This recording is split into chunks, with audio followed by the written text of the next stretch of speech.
Hello दोस्तों, कैसे हैं आप लोग। करंट अफेयर्स टुडे का आज 106 एपिसोड आप लोगों के बीच लेके आया हूं, जिसमें आज का जो टॉपिक हम लोग देखने वाले हैं वह है जीडीपी का पहला अग्रिम अनुमान और प्रधानमंत्री राष्ट्रीय प्रशिक्षुता मेला, pre pack insolvency resolution process, और उसके बाद देखने वाले हैं कि प्राकृतिक गैस की ऊर्जा हिस्सेदारी बढ़ाने का लक्ष्य।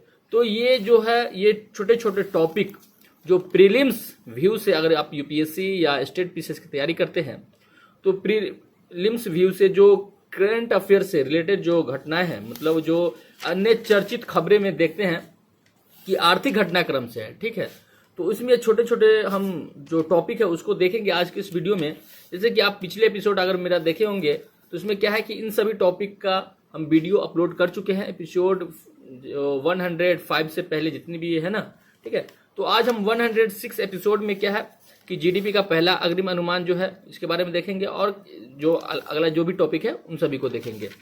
जैसे देखेंगे क्या कि दोस्तों, आपको एक और बात बता दूं कि यूपीएससी एवं राज्य पीसीएस प्रारंभिक परीक्षाओं पर केंद्रित जो है यह जो टॉपिक है, जैसे कि संवैधानिक एवं प्रशासनिक घटनाक्रम, आर्थिक घटनाक्रम, उसके बाद देखते हैं कई सारे जो टॉपिक हुए हैं कि अंतर्राष्ट्रीय संबंध है ना, और विज्ञान एवं प्रौद्योगिकी। तो ये सब जो छोटे छोटे टॉपिक है जो प्रीलिम्स व्यू से, जैसे कि हमने पिछले एपिसोड सब में क्या है कि इधर देखे होंगे कि आर्थिक और संवैधानिक या प्रशासनिक घटनाक्रम से मेंस व्यू से, और प्लस प्रीलिम्स व्यू से, जैसे संवैधानिक या प्रशासनिक घटनाक्रम के जो है ये मेंस व्यू से हम लोगों ने पिछले एपिसोड में वीडियो देखे हैं। उसके बाद इसमें विभिन्न टॉपिक था, उसके बाद आर्थिक घटनाक्रम के भी मेंस व्यू से देख लिए हैं। तो उसी तरह जो है मेंस और प्री दोनों के लिए ये, लेकिन ये प्रॉपर जो है जो छोटे छोटे टॉपिक है जो प्रीलिम्स के क्वेश्चन जो है उसमें आ सकता है। इसके लिए हम आज की इस वीडियो में आप लोगों के साथ ये टॉपिक का जिक्र करने वाले हैं। आपको एक बात और बता दूं कि दोस्तों, हम भी एक एस्पिरेंट है, तो हमसे ये उम्मीद ना रखें कि मतलब हमें समझाने नहीं आता है या हम अच्छे से समझा नहीं पाते हैं टीचर की तरह, क्योंकि हम भी जो पढ़ते हैं ये क्या है, मेनली मकसद जो मेरा है वीडियो बनाने का कि जो ये दृष्टि जो मैगजीन देती है, ठीक है, प्रति महीना जो देती है करंट अफेयर्स टुडे, तो ये क्या है कि कई सारे स्टूडेंट के पास नहीं पहुंच पाता है, ठीक है। तो जिसके पास पहुंचा वो तो पढ़ लिया, जिसके पास नहीं पहुंचा तो नहीं पढ़ पाता है, जो वंचित रह जाता है, ठीक है। और ये जो हिंदी माध्यम के स्टूडेंट के लिए बहुत ही ज़्यादा लाभदायक है, इससे बहुत ज़्यादा ही क्वेश्चन शायद मिलते हैं। टॉपर का कहना है कि इसका जो उन्होंने रेगुलर पाठक रहे हैं तो उसका रेगुलर पाठक के रूप में जो उसने एग्ज़ाम दिए फिर बाद में उसे बहुत ज़्यादा ही लाभ मिला इससे, है ना। इससे कई सारे क्वेश्चन टकराते हैं, क्योंकि यह जो मैगजीन है वह विभिन्न जितने भी न्यूज़पेपर हैं और कई सारे वेबसाइट हैं, सभी जो इंग्लिश में हो हिंदी में हो, सभी का ये सम्मिलित रूप है हिंदी में, ठीक है, ट्रांसलेट किया गया है। तो ये आप तक नहीं पहुंच पाता है, इस वजह से हम वीडियो के माध्यम से ये जो लिखा हुआ है इसमें जितनी भी वर्ड शब्द, ठीक है, जितने भी मुद्दे हैं सभी को हम वीडियो के माध्यम से आप तक पहुंचाने की कोशिश करते हैं। तो आप यूपीएससी या स्टेट पीसीएस की तैयारी करते हैं तो आप खुद इसका एनालाइज कर सकते हैं, ठीक है। और हम ज़्यादा समझा भी नहीं पाते हैं क्योंकि वीडियो लंबा हो जाएगा तो आप देख भी नहीं पाएंगे, क्योंकि लंबा वीडियो ज़्यादा आदमी देखता नहीं है, ठीक है। तो देखते हैं कि जीडीपी का पहला अग्रिम अनुमान जो लाया गया है 2022-23 के लिए, ठीक है, उसमें क्या है। तो भारत सरकार के सांख्यिकी मंत्रालय के तहत एनएसओ द्वारा जारी पहले अग्रिम अनुमानों, यानी अब जो एनएसओ पहले, ठीक है, ये अब जारी करता है।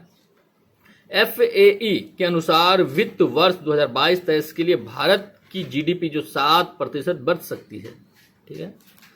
उसके बाद है कि एफएई पहली बार वर्ष 2016-17 में पेश किया गया था। इसे आमतौर पर जनवरी के पहले सप्ताह के अंत में प्रकाशित किया जाता है।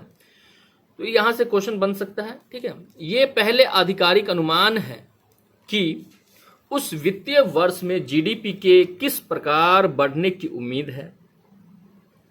उसके बाद इसके अलावा ये अग्रिम अनुमान भी है क्योंकि ये वित्तीय वर्ष अप्रैल से मार्च जो, ठीक है, यानी 1 अप्रैल से 31 मार्च जो क्या है कि वित्तीय वर्ष कहलाता है भारत में, वह समाप्त होने से बहुत पहले प्रकाशित होते हैं, यानी जनवरी के पहले सप्ताह में क्या होता है प्रकाशित होती है। एफएई तीसरी तिमाही या क्वार्टर थ्री, जैसे जिसमें कौन कौन से महीने आते हैं क्वार्टर थ्री में, अक्टूबर, नवंबर, दिसंबर की समाप्ति के तुरंत बाद प्रकाशित होती है। और FAE जो है वह तीसरी तिमाही में होता है, यानी जो 12 महीने के जो एक वर्ष होता है उसमें क्या है 4 भागों में बांट दिया गया है, जिसे क्वार्टर कहते हैं। क्वार्टर तो जिसमें तीसरी जो थर्ड क्वार्टर है, ठीक है, उसमें कौन कौन से महीने आते हैं, तो अक्टूबर, नवंबर, दिसंबर आता है। उसकी समाप्ति से पहले जो FAE है उसको प्रकाशित कर दिया जाता है। उसके बाद देखते हैं क्या कि हालांकि इसमें औपचारिक रूप से तीसरी तिमाही का क्वार्टर थ्री GDP डेटा शामिल नहीं होता है, जो फरवरी के अंत में दूसरे अग्रिम अनुमान SAE के हिस्से के रूप में प्रकाशित होता है।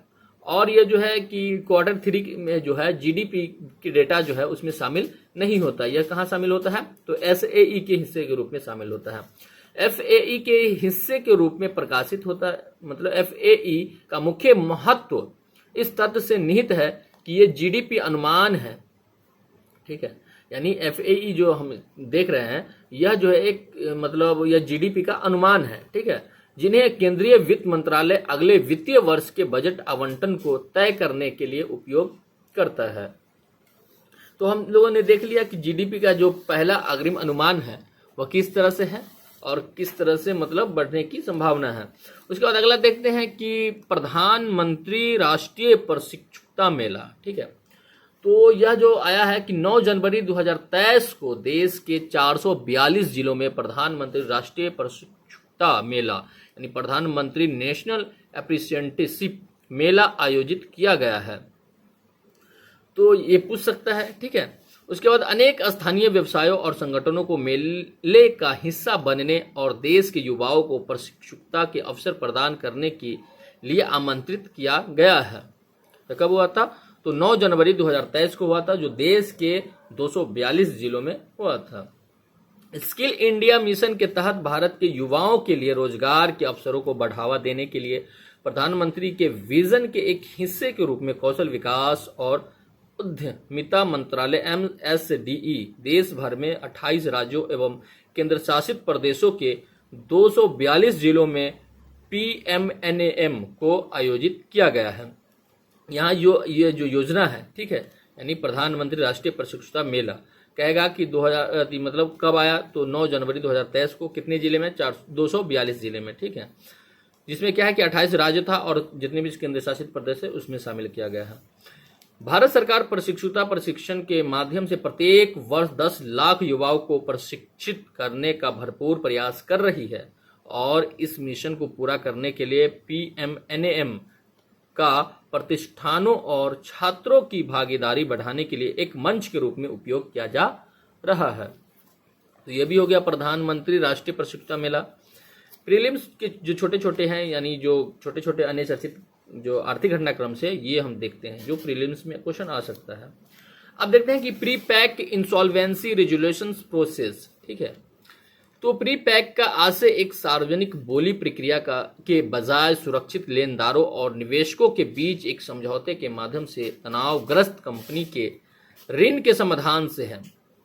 पिछले एक दशक में ब्रिटेन और यूरोप में इंसॉल्वेंसी रेजुलेशंस हेतु यह व्यवस्था काफी लोकप्रिय हुई है। अगला पॉइंट है कि भारत के मामले में ऐसी प्रणाली के तहत वित्तीय लेनदारों को संभावित निवेशकों से सहमत होना अनिवार्य होगा और समाधान योजना हेतु national company law tribunal NCLT की मंजूरी लेनी भी आवश्यक होगी। अगला है कि प्री पैक्स की आवश्यकता क्यों है। तो यानी जो प्री पैक है, जिसे प्री पैक्स कहा गया है क्योंकि जो इंसॉल्वेंसी रेजुलेशन उसी में मिक्स कर दिया गया है। तो IBC के तहत कॉर्पोरेट इंसॉल्वेंसी रेजुलेशन प्रक्रिया CIRP को लेकर लेनदारों द्वारा उठाए गए प्रमुख मुद्दों में से एक संकटग्रस्त कंपनियों के समाधान की धीमी प्रगति भी है। अगला है पॉइंट कि CIRP संहिता के प्रावधानों के अनुसार यह एक कॉर्पोरेट देनदार के कॉर्पोरेट दिवालिया स्थिति के समाधान की प्रक्रिया है। अगला है कि IBC के अंतर्गत हितधारकों को इंसॉल्वेंसी कार्यवाही शुरू करने के 330 दिनों के भीतर CIRP को पूरा करना आवश्यक होता है। प्री पैक्स की मुख्य विशेषता क्या है, तो आमतौर पर प्री पैक प्रक्रिया संचालन में हितधारकों की सहायता हेतु एक इंसॉल्वेंसी प्रैक्टिशनर की जरूरत होती है। अगला है सहमति प्रक्रिया की परिकल्पना। तो इसके तहत प्रक्रिया के औपचारिक भाग को लागू करने से पूर्व कॉरपोरेट देनदार के तनाव को दूर करने हेतु कार्रवाई करने के लिए हितधारकों की अनुमति या उनकी मंजूरी की बात कही गई है। अगला है कि न्यायालय की स्वीकृति की आवश्यकता नहीं है। तो इसके तहत सदैव न्यायालय की स्वीकृति की आवश्यकता नहीं होती है। जहां भी मंजूरी की आवश्यकता होती है अक्सर वहां न्यायालय पार्टियों के व्यावसायिक ज्ञान द्वारा निर्देशित होते हैं। अगला है कि प्री पैक प्रक्रिया का परिणाम। तो जहां न्यायालय द्वारा अनुमोदित किया गया है सभी हितधारकों के लिए बाध्यकारी होता है। उसके बाद अगला देखते हैं कि जो प्राकृतिक गैस की ऊर्जा हिस्सेदारी बढ़ाने का लक्ष्य जो है वह क्या है, इसमें क्या कौन कौन से मुद्दे हैं। तो फिच रेटिंग्स की एक रिपोर्ट में कहा गया कि वर्ष 2017 में 6% से वर्ष 2030 तक ऊर्जा क्षेत्र में प्राकृतिक गैस की हिस्सेदारी बढ़ाकर 15% करने का भारत का लक्ष्य ऊर्जा कीमतों में उतार चढ़ाव और बुनियादी ढांचे की बाधाओं से प्रभावित हो सकता है। अगला है कि city gas distribution CGD network की लचीली मांग एवं बढ़ते घरेलू उत्पादन के बावजूद चुनौतियां लक्ष्य को प्रभावित कर सकती है। अगला पॉइंट है कि वर्तमान में भारत के एनर्जी मिक्स में प्राकृतिक गैस की हिस्सेदारी 6% है। यह वैश्विक औसत जो 24% से भी काफी कम है। अगला है कि प्राकृतिक गैस के महत्व को देखते हुए भारत गैस आधारित अर्थव्यवस्था की ओर बढ़ने के लिए कदम उठा रहा है। अगला है कि निम्नलिखित कारणों से प्राकृतिक गैस महत्वपूर्ण है। किन कारणों से भाई? तो पेट्रोल और डीजल की तुलना में CNG जो है सस्ती है। पार्टिकुलेट मैटर के कम उत्सर्जन के कारण यह पर्यावरण के अनुकूल है, यानी इसमें कार्बन डाइऑक्साइड की उत्सर्जन नहीं होता है जिसकी वजह से पर्यावरण के यह अनुकूल है। यह जलवायु परिवर्तन समन प्रतिबद्धताओं को पूरा करने में सहायक होता है। ठीक है, तो दोस्तों इस तरह से यह टॉपिक कंप्लीट हुआ। आप लोगों ने देखा, कैसा लगा हमें कमेंट करके जरूर बताएं, और अच्छा है तो आप जरूर चैनल को सब्सक्राइब कर लें चैनल पे नए हैं तो आज के लिए इतना ही। मिलते हैं नेक्स्ट एपिसोड में। जय हिंद।